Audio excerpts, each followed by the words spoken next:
जय हिंद। इसके previous video में हम लोगों ने WH वर्ड को पढ़ा था। हमने देखा था WH वर्ड कैसे और किस तरीके से यूज होते हैं, कैसे हम सेंटेंस देख के उससे हम क्वेश्चन पूछते हैं, कैसे हम जानते हैं कौन से WH वर्ड का यूज कहां पे होगा, किस तरीके के क्वेश्चन पूछने में यूज होगा। आइए कुछ क्वेश्चन की एक्सरसाइज करते हैं और देखते हैं कि हम कितना WH वर्ड का यूज करते हुए सेंटेंस को फ्रेम कर सकते हैं अगर हमें ये सारे सेंटेंसेस दिए हो तो। ठीक है, क्वेश्चन है right interrogative sentences which would be answered by the given statement. ये स्टेटमेंट है, अब इनका यूज करते हुए आपको एक सेंटेंस फ्रेम करना है, WH वर्ड का यूज करते हुए क्वेश्चन पूछना है जिसमें आपको आंसर ये मिल जाए। इससे पहले कि ये चीज हम शुरू करें, मैं चाहता हूं कि आप देख लें WH वर्ड का स्ट्रक्चर कैसे होता है, यानी किस तरीके से हम WH वर्ड को स्ट्रक्चर फ्रेम करते हैं। सो WH वर्ड की जो हम फ्रेमिंग करते हैं, WH वर्ड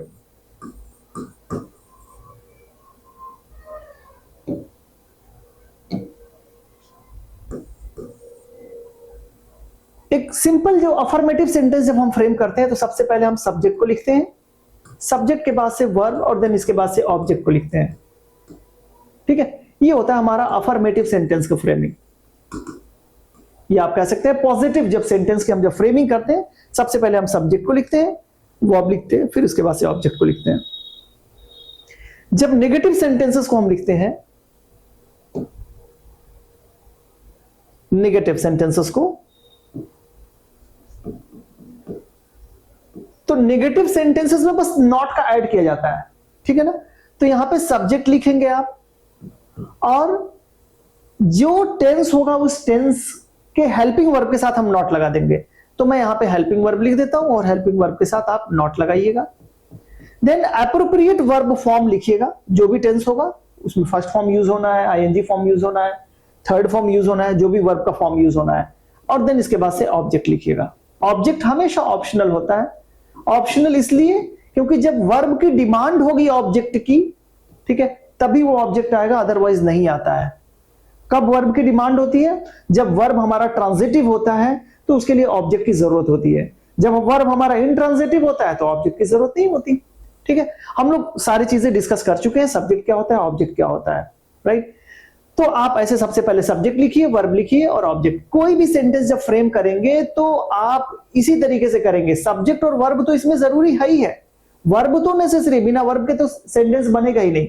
उसके साथ साथ आप सब्जेक्ट लगाइए, जरूरत पड़े तो आप ऑब्जेक्ट लगाइए। अब आपको करना क्या है, सब्जेक्ट वर्ब तो वैसे ही रहा, वर्ब सब्जेक्ट वर्ब तो रहा, ऑब्जेक्ट भी रहा, हमने क्या ऐड कर दिया, हेल्पिंग वर्ब और नॉट ऐड कर दिया। ठीक है, तो हमेशा इसको मेन वर्ब से पहले रखा करिए। जब इंट्रोगेटिव सेंटेंसेस हम लिखते हैं तो इंट्रोगेटिव सेंटेंसेस में हम करते क्या है, ये या तो मैंने बताया था कि इंट्रोगेटिव सेंटेंसेस दो तरीके के होते हैं, या तो हेल्पिंग वर्ब से शुरू होंगे या तो वो WH वर्ड से शुरू होंगे। तो अगर आपको यस नो में आंसर चाहिए तो इसी हेल्पिंग वर्ब को यहां पे लाइए और फिर सब्जेक्ट को उसकी जगह पे ले जाइए, यानी हेल्पिंग वर्ब को पहले करिए, सब्जेक्ट को लाइए। ठीक है, नॉट की जरूरत पड़े तो नॉट को रखिए वरना मत रखिए, आपके चॉइस के ऊपर है। फिर वर्ब फॉर्म को यूज करिए आप, एंड देन इसके बाद से ऑब्जेक्ट को यूज करिए। लेकिन वही WH वर्ड से शुरू करना है सेंटेंस तो WH वर्ड को रखिए और WH वर्ड के तुरंत बाद आप हेल्पिंग वर्ब को रखना पड़ेगा यहां पे, फिर सब्जेक्ट को रखना पड़ेगा। जैसे जैसे जो चीजें जहां पे हैं सेम वैसे ही, यानी कोई भी चीज इसमें रटना नहीं है आपको। क्लियर? अगर ये चीजें आपको समझ में आ गई, हर चीज का एक प्लेस होता है और वो चीजें अगर वहां पे प्लेस करेंगे तब जाकर सेंटेंसेस एप्रोप्रिएट बनेंगी।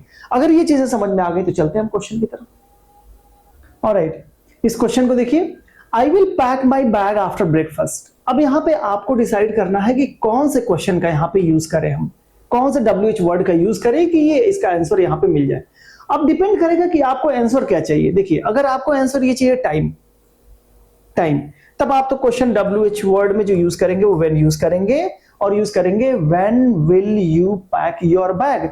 क्योंकि जब यहां पे आंसर में आई हो, राइट, तो क्वेश्चन में जो यूज करते हैं ना, यू यूज करते हैं।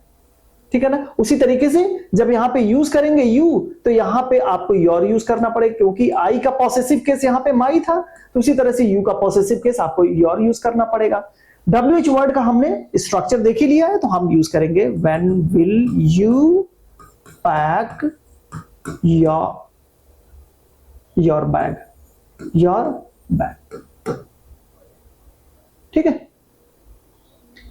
लेकिन अगर आप ये चाहते हैं कि इस एक्शन को करेगा कौन, who will perform this action, ठीक है, तो आप यहां पे WH वर्ड में क्या यूज करेंगे, who will pack your bag after breakfast. तो इसका आंसर मिल जाएगा I will pack my bag after breakfast. ठीक है, क्लियर हो गई। नाउ अगर और भी क्वेश्चन बनते हैं तो जरूर अपने कमेंट बॉक्स में जरूर लिखिएगा। सेकंड क्वेश्चन को देखिए, लिखा हुआ है इट इज 1 किलोमीटर वाइड। कोई भी चीज है वो 1 किलोमीटर चौड़ी है। ठीक है, तो यहां पे जो क्वेश्चन जो आप लगाएंगे ना वो यूज करेंगे हाउ वाइड समथिंग इज, यानी हाउ वाइड इज इट। ठीक है, कोई चीज कितनी चौड़ी है ये जानना है। जैसे मान लो कि कोई नहर है, कोई रिवर है, वो 1 किलोमीटर चौड़ी है, तो आप पूछोगे how wide this river is. ठीक है, how wide is this river, इस तरीके से आप क्वेश्चन पूछेंगे। क्लियर हो रही बात। चलिए यहां पे Prometheus brought fire to the earth from heaven. तो यहां पे अगर आपको सेम, अगर यहां पे इस एक्शन के लिए पूछना है कि इस एक्शन को परफॉर्म करने वाला कौन है, तो आप पूछ सकते हैं who brought fire to the earth from heaven. तो आपको आंसर मिल जाएगा Prometheus brought fire to the earth from heaven. ठीक है, अगर आपको ये प्लेस चाहिए कि कहां से ये प्रोमीथियस ने लाया इस आग को, तो आप पूछ सकते हैं from where did Prometheus bring fire to the earth. ठीक है, नाउ इस क्वेश्चन पे आइए, I can not close this window because its frame has bent.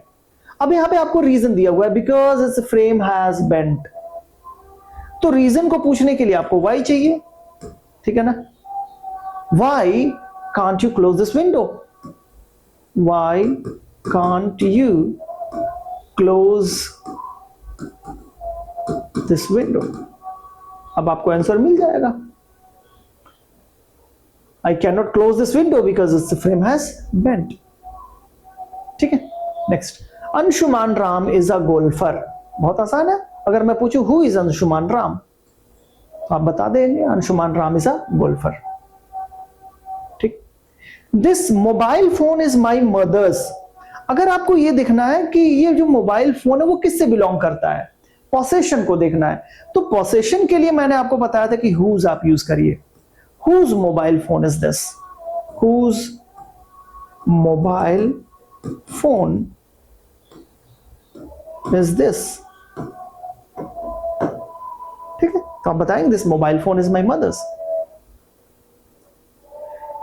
There are 8 birds in the picture. आपको नंबर जानना है, तो नंबर जानने के लिए आपको how many का यूज करना पड़ता है। ये हम लोगों ने डिस्कस नहीं किया था, आज ये चीजें नहीं, आप जान लीजिए कि जब भी हमें नंबर पता करना होता है तो हम हाउ मेनी का यूज करते हैं, जब हमें क्वांटिटी पता करना होता है तो हम हाउ मच का यूज करते हैं। ठीक है, सो आप यूज करेंगे, और जब भी इसको यूज करेंगे ना तो इसके साथ नाउन लिखेंगे। How many birds are there in the picture, how many birds, और फिर verb are there in the picture. आपको आंसर मिलेगा there are 8 birds in the picture.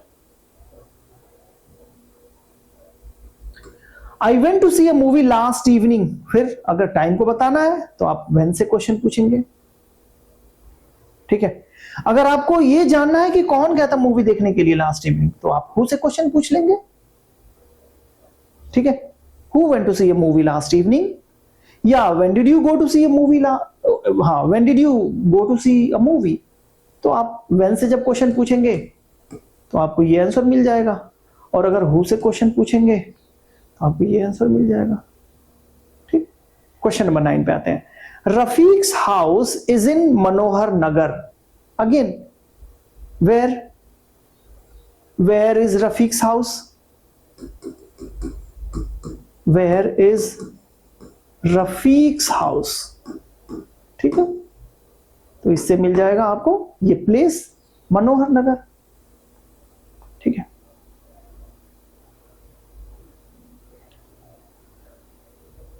और अगर पोसेशन जानना है कि भाई whose house is in Manohar नगर, तो ये मिल जाएगा, हुज हाउस, रफीक्स हाउस। तो जैसे भी आप क्वेश्चन बनाना चाहें, ठीक है। नेक्स्ट देखिए, this train will reach Dehradun at 4 o'clock in the morning. फिर अगेन अगर आपको टाइम जानना है तो किससे क्वेश्चन पूछेंगे, WH वर्ड कौन सा यूज करेंगे, यस, व्हेन यूज करेंगे। When will this train reach Dehradun, when will this train reach Dehradun, ठीक है। तो आपको आंसर मिल जाएगा at 4 o'clock in the morning. Clear? So I hope you understood this lesson, and if is it so, again the same request, try to reach out to your friends and family so that they could get benefit of it.